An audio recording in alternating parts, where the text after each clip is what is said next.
When Hulk Hogan was discovered dead in his Florida home, the world believed that a wrestling star had died, but everyone was shocked by what happened next. Strange details that contradicted the official account of a heart attack were discovered by investigators. Everyone was taken aback by what the FBI discovered, which included a spotless gym, malfunctioning security, and even a hidden room that nobody knew existed. It was the morning that Hulkamania ended. Hulk Hogan, whose real name was Terry Gene Bollea, was discovered unconscious in his home in Clearwater, Florida, early on July 24, 2025. He was 71. The first indication was an emergency 911 call regarding a heart arrest. As soon as first responders arrived at Hogan's home, they began saving lives. The paramedics attempted to restart his heartbeat, but were unsuccessful each time. At precisely 11:17 a.m., doctors at Morton Plant Hospital declared him dead. Supporters had never imagined that the man who had once been a symbol of toughness, strength, and charisma would turn out this way. The initial reports were released promptly. Acute myocardial infarction, another name for a heart attack that rapidly stopped the man's heart, was the cause of his death, as the medical inspector later confirmed. The choice was referred to as natural. To most people, this was the only explanation. He was in his 70s, and decades of professional wrestling had taken a toll on his health.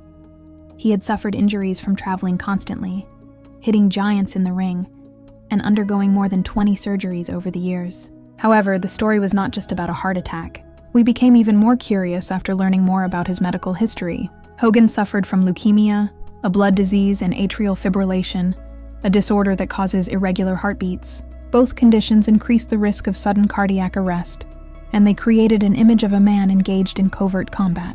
Though he had visible and difficult-to-see scars on his body, fans had seen him at events, smiling, and looking better than ever in photos. His unexpected passing, however, did not mesh well with the narrative of natural decline. Hogan was spotted exercising shortly before he passed away. His friends and family said he looked better than he had in years. Sky Daly, his wife, frequently spoke of his motivation to work out daily, eat healthily, and meditate. It felt like ages ago when he was a wrestler. His life appeared to have settled into a new rhythm. That made the abrupt conclusion more difficult to accept. There was more than just Hogan's lifeless body when the police first arrived at the mansion. Something about the scene struck them as odd. These observations, along with the fact that Hogan was not a typical person, led them to decide to investigate the case further. The Clearwater Police Department reported that they had collected Hogan's medical records and spoken with multiple witnesses. They concurred with the medical examiner that a heart attack was the cause of death, but they also stated that the circumstances were unique. This was not a typical death. Since one of the most well-known athletes in the world had passed away, rumors could start to circulate if any questions remained unanswered. The federal government became involved in this action.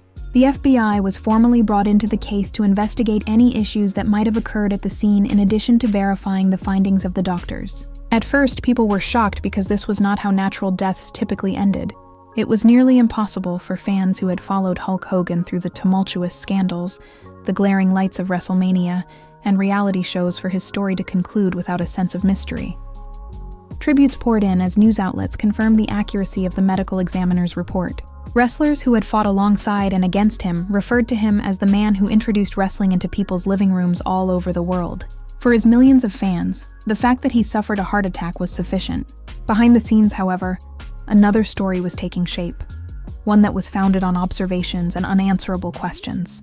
Why was the scene described as strange? Why was it necessary for the federal government to investigate what appeared to be a typical death further? When the police entered the house that morning, what did they actually observe? The story initially appeared to be about a well-known fighter whose body finally failed. The police, however, were unimpressed. They didn't understand the heart attack story, because what they saw inside his house wasn't typical. The quiet alarms and the spotless gym. When authorities first arrived at Hulk Hogan's home in Clearwater, Florida, they looked in the gym. Hogan stayed here a lot, even as an older man. It was a safe place, as his friends and family called it, filled with tools, weights, and souvenirs from his lengthy wrestling career. However, it appeared that the room had not been used on the morning of his death. The gym appeared nearly too spotless to be true. Because the weights were in the proper locations and the floors were smooth, it appeared as though they had not been touched in days. Towels, Trash bags and other evidence of recent activity were absent. This was odd, coming from a man who had been working out hard. The investigators said it appeared more like a set room than an actual training area. Before the police were called, there were questions about whether the area had been purposefully cleaned and organized. Before long, the emphasis shifted from the gym to ensuring the safety of the entire house. Hulk Hogan had invested heavily in the security of his property. His house was equipped with one of the most cutting-edge security systems available at the time. To prevent people from tampering with the system, it featured backup systems, motion monitors, and numerous cameras. He rarely let people in unexpectedly, and people knew he was cautious about his privacy and safety. Detectives anticipated finding comprehensive digital records of the events that took place in and around the house as a result. However, what they discovered was concerning. The entire security system was manually turned off from within the house. Neither a technical glitch nor a power outage had stopped it. The system had been intentionally turned off in the control panel by someone with access to it. This discovery was significant because it demonstrated that the individual responsible was aware of the layout's operation and the codes required to circumvent the defenses. However, there were no indications of a break-in. No windows or doors appeared to be broken. The house showed no indications of an outsider breaking in. The local police had a hard time understanding these details. Whether Hogan had shut down the security system himself, or if someone he trusted did, it was still unknown.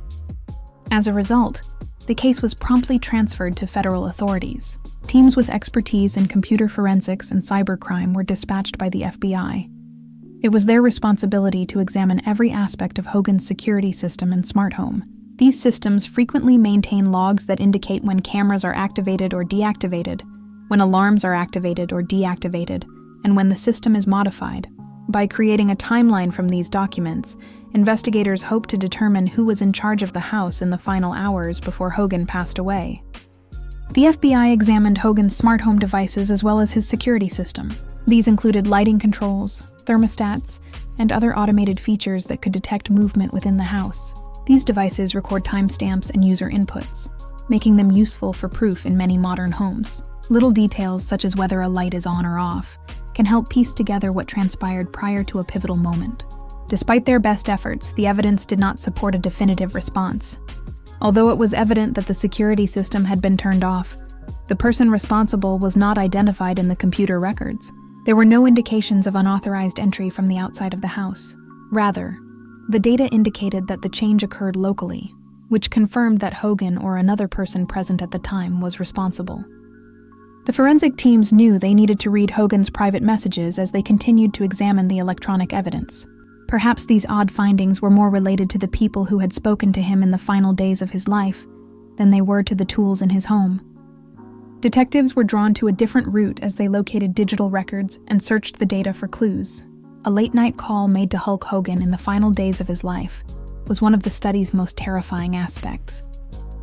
Hogan woke up to an odd call. One incident in particular stood out as being extremely odd as the details of Hulk Hogan's final days were examined. 3 days prior to his death, Hogan received a late-night call that appeared to greatly annoy him. People who lived with him at the time reported that his response to the call, rather than the content of the call, was what they remembered most about it. After he answered the phone, his wife, Sky Daly, later told police that she had never seen him look so tense. Hogan appeared weak and pale. In both his personal and professional life, he was renowned for his ability to remain composed under pressure. Daly reported that he appeared extremely frightened, something she had never witnessed him do in their entire relationship. He didn't specifically say what was said, but it was clear from his actions that the conversation was upsetting him. Investigators soon discovered that this call was unusual. Digital forensic teams searched for its origin, but their findings indicated that considerable effort had been put into concealing its origin. The call passed through a number of computers located in various nations. The trail continued to be followed by investigators, but it ended at a different chain link each time. This made locating the actual starting point all but impossible. The complexity of the situation was unusual. Layers of rerouting technology, also referred to as proxies or relays, concealed this call, making it difficult to track down typical fake calls or missed calls. Those examining the data believed it demonstrated that the other individual had access to more sophisticated instruments. The caller didn't want to be identified. The FBI considered several options. The call might have been intended as a warning. Another theory was that it had to do with extortion, where someone was attempting to coerce Hogan into breaking the law over personal matters. There was no solid evidence at the time to support the third possibility, which was that it had something to do with private information Hogan might have had access to. All of the investigators concurred that the call was not an accident. That was intentional, and it caused Hogan to reflect on it for a while. As far as we know, Hogan remained silent throughout the call. Sky Daily claims that he ended the call after speaking for a brief period of time. That silence was unusual for him. He usually gestured and talked. His brief response gave the impression that he didn't think there was anything important to discuss or debate what he had heard. Perhaps he was thinking about something else he was aware of but didn't want to discuss. The fact that the call arrived at an inconvenient moment added to the anxiety.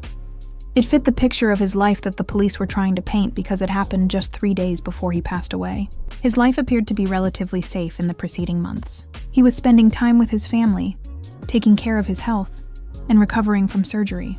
His daily routine showed no signs of trouble, which is why this strange call's abrupt appearance is all the more significant.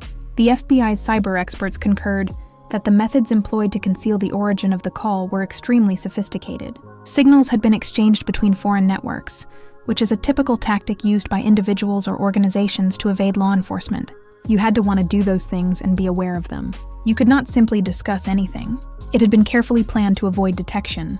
The contents of that call remain confidential. It was unquestionably a watershed moment. Prior to the call, Hogan was described as calm, healthy, and accustomed to his routine. Those who were with him later could see that he was in a different mood. Hogan's personal life was examined by investigators to better understand the significance of that one call. They might be able to determine what was going on by looking at his relationship issues and his complex family ties. Broken peace, broken family. Hulk Hogan's wrestling success was accompanied by a life filled with stress, disappointment, and difficult-to-understand relationships.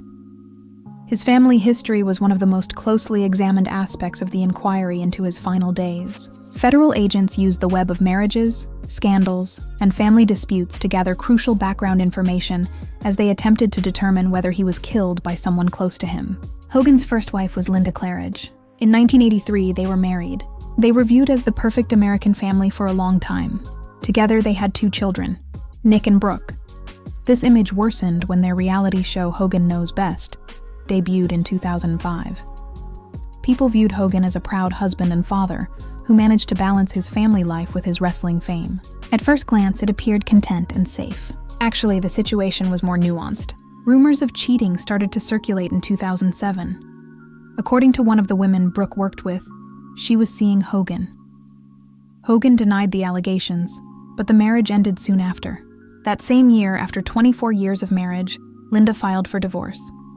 During the tumultuous and widely reported split, both parties made claims. In addition to experiencing emotional and financial difficulties, Hogan was struggling because he had lost his wife.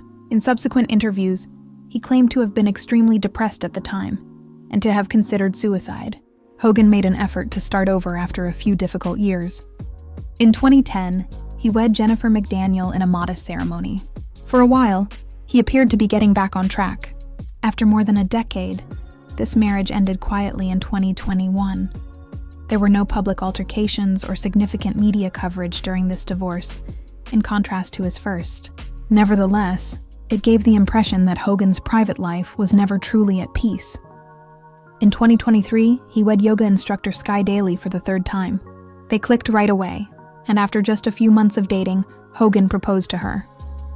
According to friends, she helped him focus on his health, meditation, and a more relaxed schedule.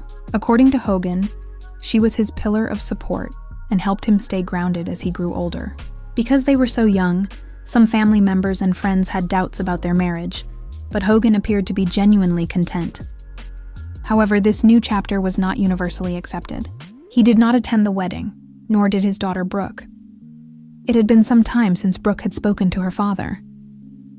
For years, their relationship had been strained, and the public problems surrounding Hogan, such as a widely discussed tape that leaked, made matters worse. Because Brooke avoided family gatherings and occasionally spoke well of her father, it was evident that they were not as close as they once were. The arguments between Hogan's father and daughter became even more apparent after his death. Before he passed away, Brooke Brooke was reportedly taken against his will. Hogan's son, Nick Hogan, was named the sole heir to his nearly $5 million fortune. Many were taken aback by the decision, and some questioned why Brooke was excluded entirely. While some questioned whether it indicated more serious issues in the family, others saw it as the final indication of their growing distance from one another. The police were unable to overlook the distance between Brooke and the rest of her family. Sudden deaths are frequently thought to be caused by inheritance disputes. The fact that Hogan left one child entirely out of his will while designating the other as the sole beneficiary raised concerns, even though there was no concrete evidence of wrongdoing in the family.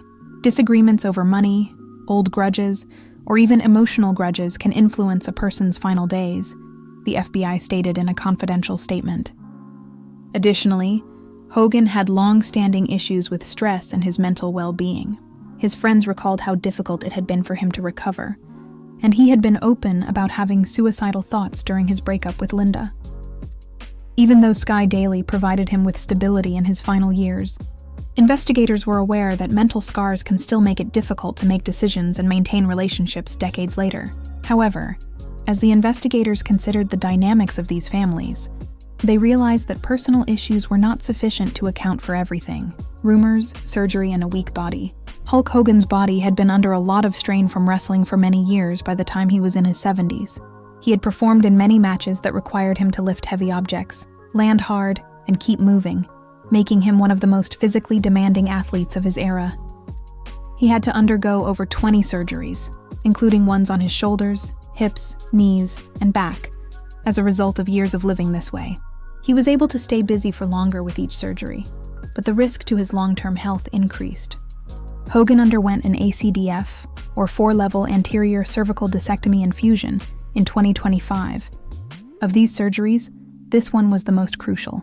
In order to restore stability and relieve pressure on the spinal nerves, doctors perform this challenging procedure by removing damaged discs from the cervical spine and then fusing the adjacent vertebrae.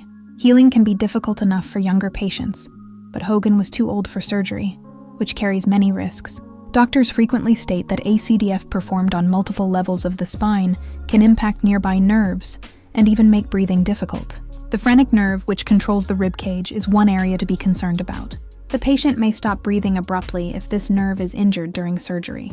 Although it has never been publicly verified, reports following Hogan's passing suggested that the surgery might have damaged his phrenic nerve. After the surgery, rumors began to circulate that he was ill. Famous radio host Bubba the Love Sponge warned his audience that Hogan was in poor health and might not make it. Following the rapid spread of the story, fans believed that Hogan's health had deteriorated significantly. His wife, Sky Daily, publicly declared that he was not in a coma, that his heart was strong, and that he was improving. She was careful to emphasize that he was improving and becoming stronger, despite the importance of the surgery.